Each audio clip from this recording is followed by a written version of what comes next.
bandeko esika bozwami ezanga mimi soki bozala moi bonjour soki bozala pokwa bonsoir kaka esika ekoba na kokutamela bino soki eza mbano ya liboso visiter chaîne na ngai zo opportunité ya kosabone mpe soki osabone kobosa te na kokocha notification eza très important mpo ozwaka bavideo na ngai soki kaka na poste youtube akoyeba na konotifie oke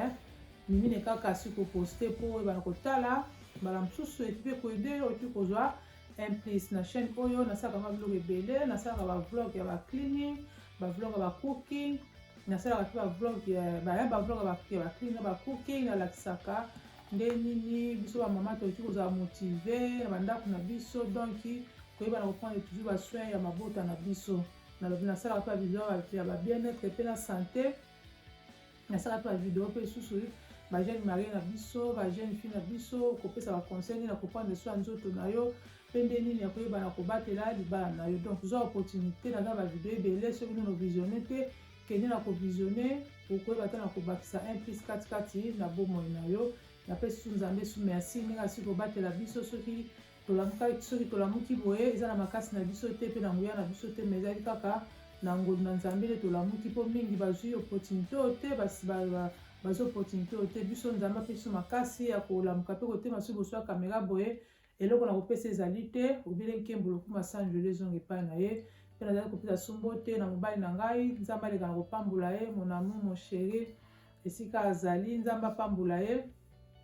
ndenge asila kopesa opportunité ya koleka boye kosala bavideo boye komonaka na batv boye ezali grâce na ye mpo soki abwaki ndenge mpe kosala yango te donc lokwa apesinga kor oyo naza kosenga ye merci nzambe aleka na kopambola ye mon amour je t'aime mpe naza kopesa bana nanga nyonso mbote kobanda na mwana nanga liboso ti na mwana nanga suka nzambe apambola bana na ngai nyonso boyeki naza mama ya big family nalobaka toujours ngai nabombaka nanga te naza nanga mama ya big family naza kopambola bana na ngai nyonso nabayaka baza kosoutenir ngai nde omonaka bamontage boye nde nasalaka boye donc bango bazali wana mie place mpona koyeba na koede ngai tika te nzambe aleka na kopambola bana na ngai sans plus tarder tokota na émission na biso lelo naye kolobela nini mpo nazwaki mo bapele bamama mingi babengaki ngai bakomeli ngai mimine kaka tomoni operdre bapoids osali nini ngai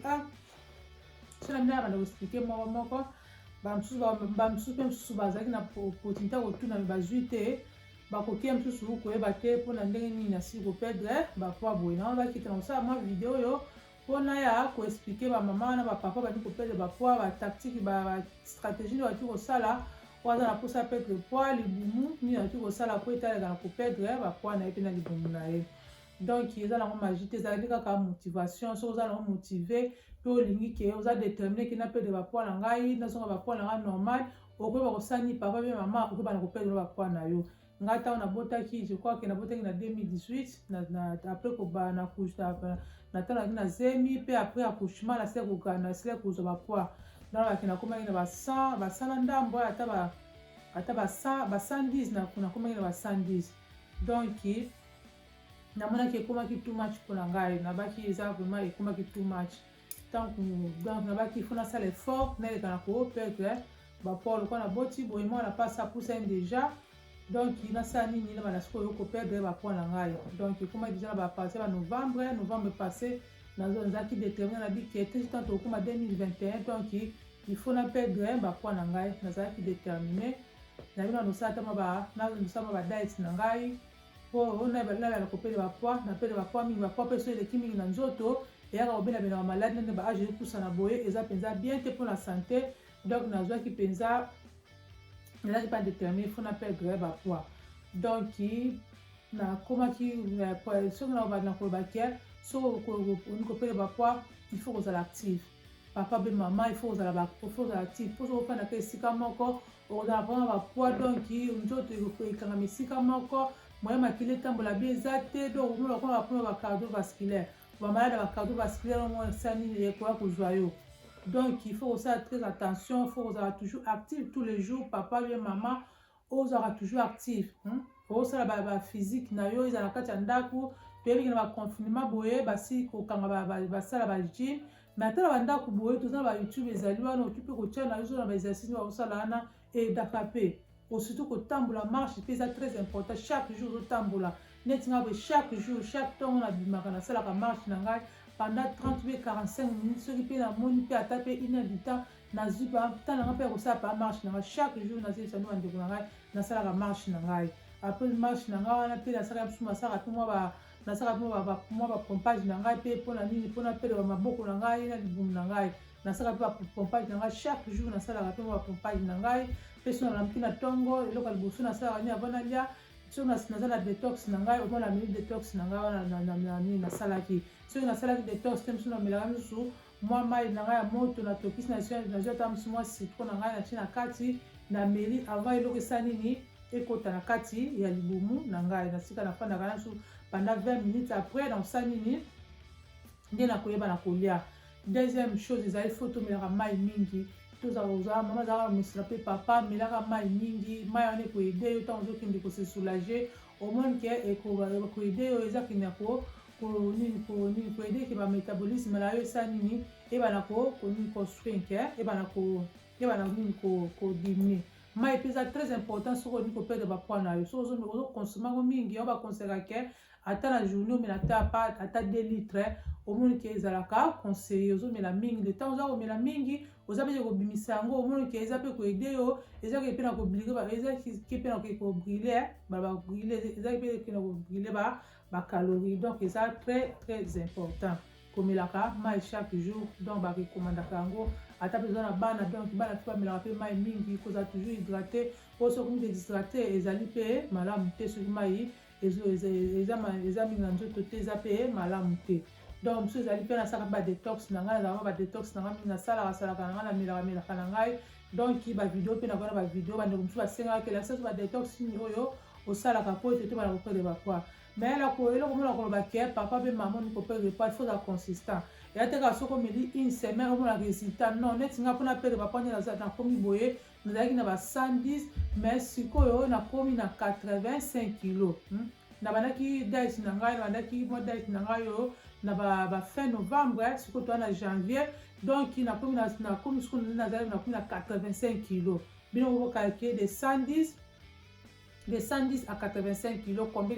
combien de kilos na perdre wana donc il faut être consistant et à te que soka une semaine non il faut être consistant oza kosala ba exercice na yo oza kosala exercice na yo oza ko ba detox na wana sani ekoba na koede yo pe ozali pe ko contrôler pe kolia na yo po so contrôler pe kolia na yo tozolaka na désordre o lokona azomela detox ata lokona osamba ba pompage na osamba ba physique na ngai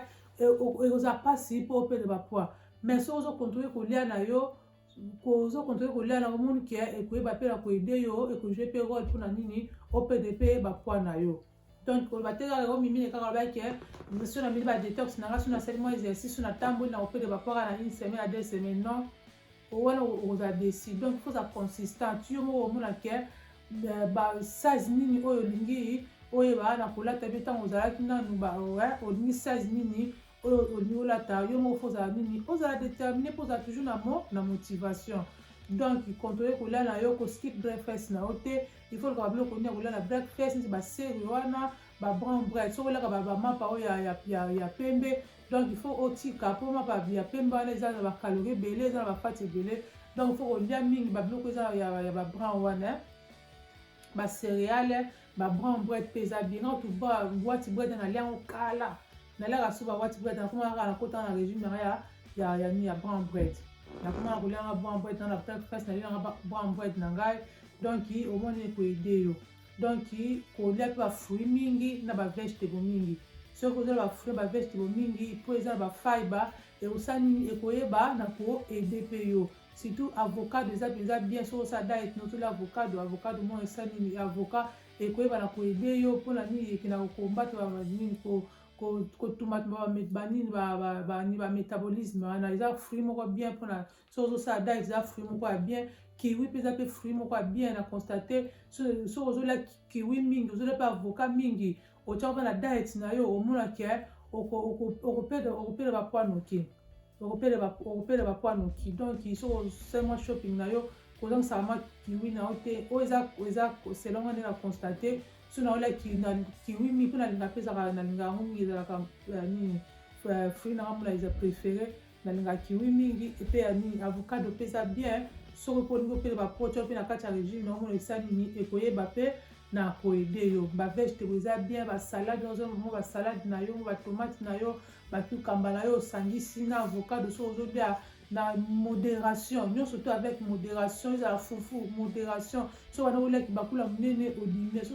wana olia loso ki bakula munene osanini ozo dimi ba portion na yo au moins osanini ekoyeba na ko aider yo ko mo ke ko pe de ba poids na yo o pe de ba poids na rapidement ko fana kaka te ofandi oza inactif so oza inactif ata so osana ba diet wana wana o site osala grève de faim. Donc il faut être actif chaque jour. Attends na gouvernement santé ba recommande donc il y a une institution ba recommande qu'il faut ça au maximum 30 minutes d'exercice pendant chaque jour. Ça 30 minutes ba recommande ça chaque jour donc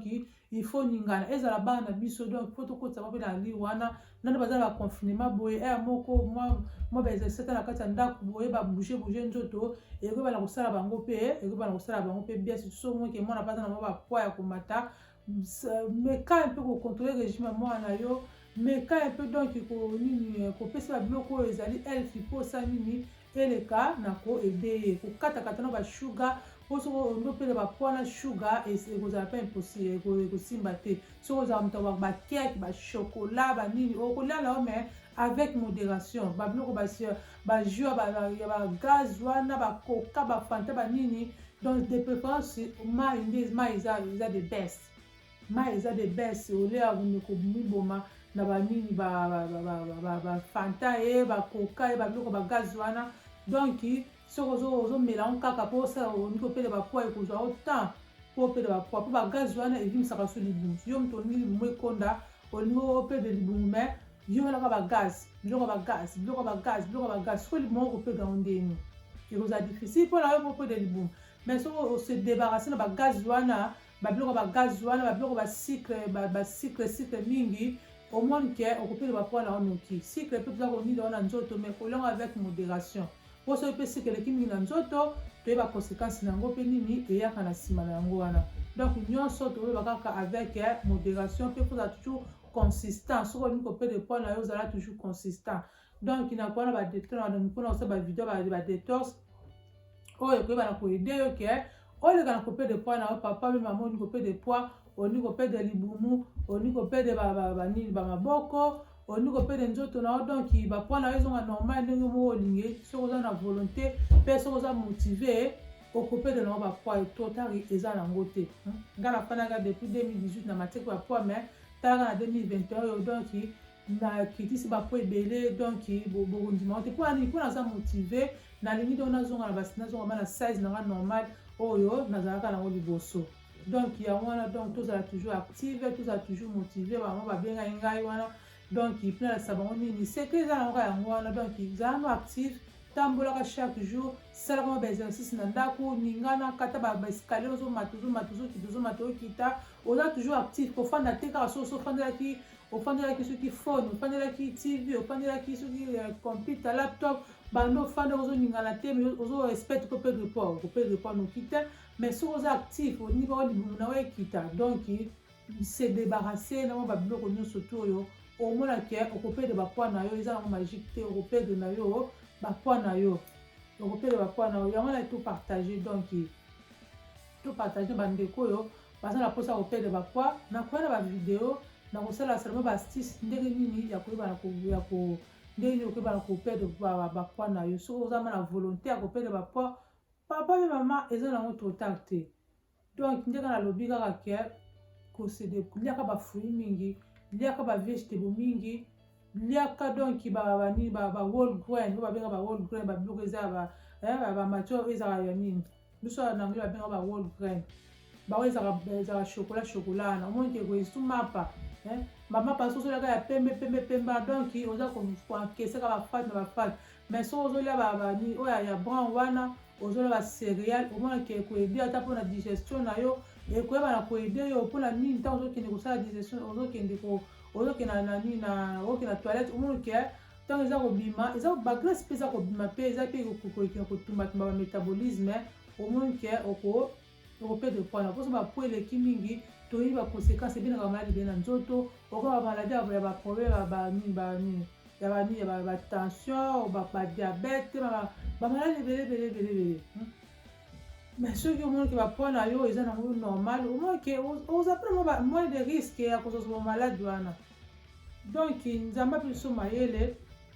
ndenge nini tokoyebaka na kote tokoyeba na komitambwisa donc yango wana nalingaki toya kopartage na topartage expérience oyo na bandeko na ngai eza basi eza mibali seke ninga na perdre bapoids na ngai donc yango naya kopartage yango na bino naya kopartage yango na bino donc oyo akolinga kosala asali na ye mpo aleka na aperdre bapoids na ye omonaki okopesa ngai raison soki olandika mwa bati mpo nalobi zala active liaka bavegetable liaka bafruit na yo ozola avec modération odimine fufu na yo odimine loso na yo koliaka mpe tard te bapapa misusu omona 22h 23h ye wana azolia fufu mama misusu 22h 23h 0 azolia fufu mais ozolingo perdre poids ozolingo perdre libumu nini okodigere mpo soki olie déjà ba 20h wana déjà okoki kolala biloko wana olali nango donc yango esa nini eki kofanda panda na baorganisme yango esaka nini emataka bapoite mais soki osoliaki no esi ba 18h olie ba 17h wana déjà ososisa kolia na yo ata avoke olala olata mwa bafruit na yo olata mwa basalade na yo omoni ke ekoyebana koede yo okogarde toujours size na yo mpe okogarde toujours taille na yo ozala problème basirpois te ozala problème ya libumu te mais soki ozolia retard bafufu babiloko ya kilo ondoki kolala ye wana otondisi libumu donc yebake ozomataka basirpois bapoids ekomata olie bapoids ekita yango ebanaka komata kaka donc kolia avec modération active melaka mai mingi mama mpo eza bamama na bapambi balinga komela mai te mama oka oyo alingi alcool kaka bajus okoka fanta bamirinda wana soki olingi kopede libumu na babiloko ya gaz wana donc faut omelango avec modération soki ozomelango chaque jour soki olingi kopede poids ekowoki nango te ekowoki te donc ekozwa otan mpo opede bapoids mpo bamoso bande kosala diet wana azokonda nanga te mpo ozorespecte na yo te ozorespecte te soki okomi kominyokola na yo likambo moko ozosalela yango mpo moniki mwa résultat nango eye mais yo soki osala likambo mais ozomwa résultat nango te omoniki osala nini okobaye donc yango na ngai to kopartage namoni nakomi nanga na suka prochaine video nakoya na 6 mosusu ya kolakisa ndenge nini okopede poids na yo ndenge okopede libumu na yo to bana wana oka ndenge wana kolakisalakisa bandeko mosusu baza nango besoin oyo baza intéressé babengai ngai na koya na kolakisa soki kopratike yango avec consistant oza toujours consistant omoniki osala nini ekoyeba na koede bino mpo na lelo namoni nasukisi na ngai awa na video na ngai nasali soki ya koloba ezali lisusu nakozanga te mpo na to ya susu kopartage tika ete nzambe aleka na kopambola bino bisika bozwami soki boza na moi babonne journée soki boza mpe na pokwa babonne soirée kimia na nkolo yesu masiya ezala na biso nyonso namoni tokutaka na prochaine émission napesi bino kaka bye bye